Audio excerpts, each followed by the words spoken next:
Hello friends, आज मैं आप लोगों को डॉक्टर मुल्क राज आनंद का फर्स्ट नॉवेल जो अनटचेबल है, अनटचेबल की स्टोरी को बताने वाला हूँ। तो अनटचेबल की स्टोरी बताने से पहले मैं थोड़ा सा इसके बैकग्राउंड के बारे में बताना चाहूँगा।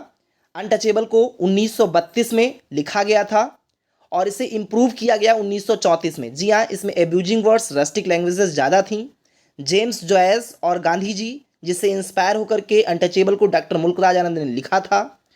जब जेम्स जॉयस और गांधी जी ने इसको देखा तो उन्होंने इसमें से एब्यूजिंग वर्ड्स को अलग करने के लिए कहा। डॉक्टर मुल्क राज आनंद ने 1934 में इसे इम्प्रूव किया और 1 मई 1935 को द ब्रिटिश फॉर्म में इसे बाई विजार्ड, जी हाँ, विजार्ड ने इसे पब्लिश करवाया था। कहाँ पे पब्लिश कराया था? द ब्रिटिश फॉर्म में। जो अनटचेबल का थीम है वो है अनटचेबिलिटी, इनजस्टिस, ह्यूमिलिएशंस, डिग्रेडेशंस। जी हाँ, छुआछूत को दिखाया जाता है, अन्याय होता है, अपमानित होता है हमारा बाखा, जो कि क्या है, प्रोटैगनिस्ट है इस नॉवेल का। इसका प्लाट जो है वो आंट देवकी की घटना से प्रभावित होकर के लिखा था। इससे पहले की वीडियो में मैंने आपको बताया था कि डॉक्टर मुल्क राज आनंद की एक चाची थी, एक आंट थी जिनका नाम देवकी था। देवकी ने एक बार एक मुस्लिम व्यक्ति के साथ अपना फूड शेयर कर लिया था। इस कारण से उन्हें हिंदू कम्युनिटी से बाहर निकाल दिया गया था। इस बात से आहत होकर के इनकी आंट देवकी ने सुसाइड कर लिया था।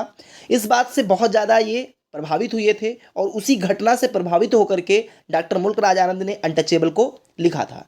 जो इसकी सेटिंग है वो बुलासाह, एक इमेजिन प्लेस है डॉक्टर मुल्क राज आनंद का, बुलासाह। कहीं कहीं पर ये बुलंदशहर भी मिलता है। जी हाँ, जो कि बाखा का टाउन है। बाखा इस प्ले का, इस नॉवेल का क्या है, वो प्रोटेगनिस्ट है। प्रोटेगनिस्ट का मतलब होता है हीरो। हीरो एक लिटरेरी वर्ड नहीं है, इसलिए यहाँ पर मैं बाखा को प्रोटेगनिस्ट बोलूँगा।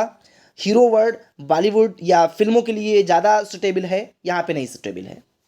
आगे मैं बात करूँगा ये जो अनटचेबल है इसका प्रीफेस, इस नॉवेल का प्रीफेस E.M. फॉस्टर के द्वारा लिखा गया था और ये एक ऐसा नॉवेल है जो कि सिंगल डे पर आधारित है। जी हाँ, ये एक ऐसा नॉवेल है जो 18 वर्षीय बाखा के एक दिन के जीवन को चरित्रार्थ करते हुए लिखा गया है। टोटल डॉक्टर मुल्क राज आनंद ने 3 ऐसे नॉवेल लिखे जो कि single day, one day life को दिखाता है। ये एक अनटचेबल 1935 में आता है।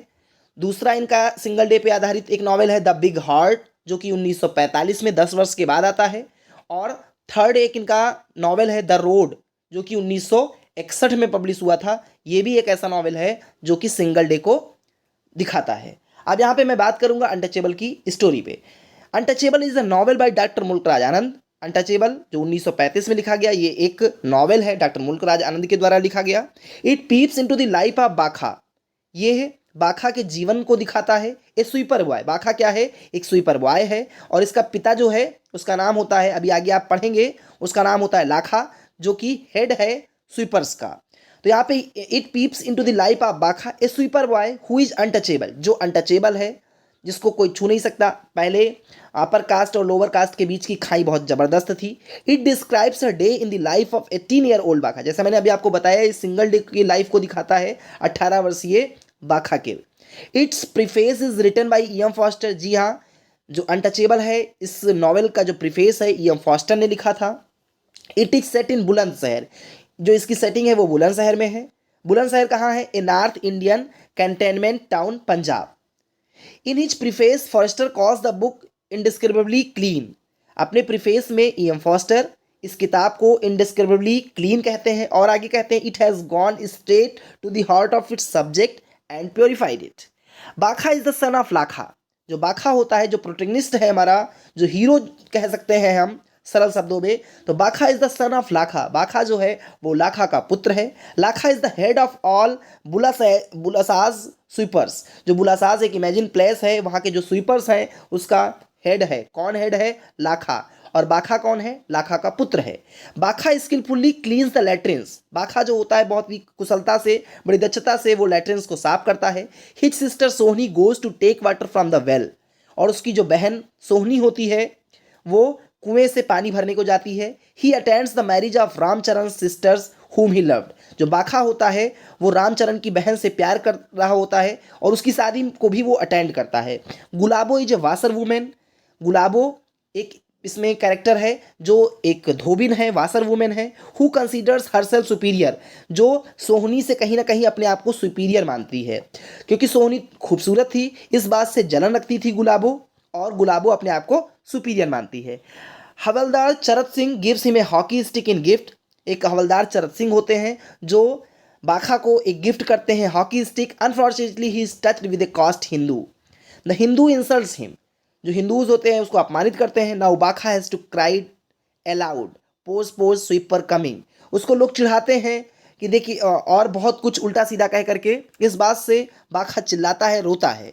He becomes angry when he comes to know that Pandit Kalinath attempted to molest Sohini, एक बार पंडित कालीचरण होते हैं कैरेक्टर जो बाखा की बहन सोहनी के साथ मोलेस्ट, रेप करने का प्रयास करते हैं। The Hindu women the Hindu women throw bread at him, they treat him as if he were a dog, जो हिंदू वीमेन होती हैं वो उसके ऊपर ब्रेड मीन्स हाथ से नहीं देती है कि कहीं हमारा शरीर उसके शरीर के साथ टच ना हो जाए, इसलिए वो रोटियों को फेंक करके देती हैं जैसा बाखा एक कुत्ता हो, एक डॉग हो। He shares the traumatic experiences with his father, वो इन सब चीज़ों को अपने पिताजी से बताता है। They think we are dirt, वो सब सोचते हैं कि हम गंदे हैं, because we clean their dirt, क्योंकि हम गंदगी को साफ करते हैं। ये एक बहुत ही प्लाइट कंडीशन को दिखाया गया है friends. He plays the hockey match with the stick that he has brought from Havaldar Charat Singh, वो हॉकी स्टिक के साथ मैच खेलता है, हॉकी मैच खेलता है जो कि वो हवलदार चरत सिंह से लेके आया था। बाखा मीट्स कोलोनल हटिंसन द साल्वेशनिस्ट मिशनरी, जो कि क्या है, साल्वेशनिस्ट का मतलब होता है मोक्षधारी मिशनरी के वो एक हेड होते हैं। He asked Bakha to have faith in Christ, वो बाखा से कहते हैं कि तुम क्राइस्ट में, ईसा मसीह में विश्वास रखो। ही हेयर्स एम गांधी, यहाँ पे महात्मा गांधी को बताया गया है। He hears Mahatma Gandhi who says that all Indians are equal, जब वो बहुत ज़्यादा परेशान हो जाता है घर से तो वो भाग जाता है, और जब भागता है तो एक जगह पे वो गांधी जी को पाता है और गांधी जी वहाँ पे को सुनता है। गांधी जी बताते हैं कि हम भारतीय जो हैं वो सब बराबर हैं, आर इक्वल।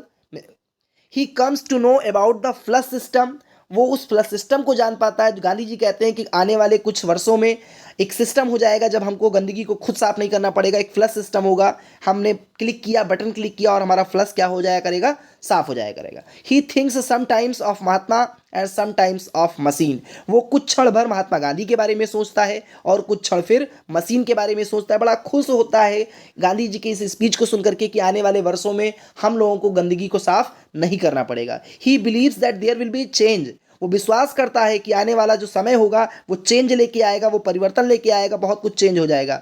बड़ा प्रसन्न होता है गांधी जी के उस स्पीच से। His Indian day is over, अब भारतीय दिन ये समाप्त होने वाले हैं। But he has the hope and things of everything that he had heard, वो लगातार एक ही चीज़ को बराबर सोचता रहता है जो उसने गांधी जी के द्वारा सुना था। तो फ्रेंड्स, उम्मीद करता हूँ कि आप लोगों को अनटचेबल ये कहानी समझ में आई होगी। Thank you.